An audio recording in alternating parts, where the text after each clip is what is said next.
Aqui nós estamos com um HB20, fazer o diagnóstico aqui. O cliente está relatando que tem um barulho muito excessivo no motor.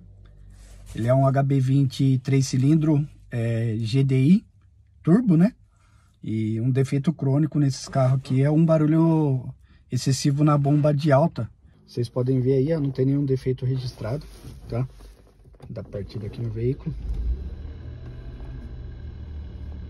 Vou fazer a leitura aqui da pressão da bomba. Aqui é um diagnóstico importante para fazer na pressão da bomba. É que quando desliga o veículo, a pressão não pode cair.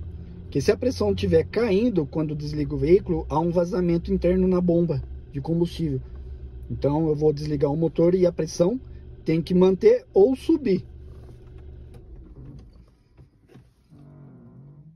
Olha lá, a pressão está subindo, tá vendo?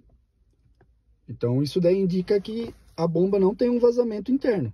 Ela não está perdendo pressão. O problema maior mesmo é só o barulho. Então essa daqui é a bomba de combustível, né? A bomba mecânica, que é a bomba de pressão de alta. Então, o barulho excessivo que ela está tendo, isso aqui é um defeito crônico desses veículos, tá? Então aí nós vamos estar passando para o cliente fazer a substituição dessa bomba aqui.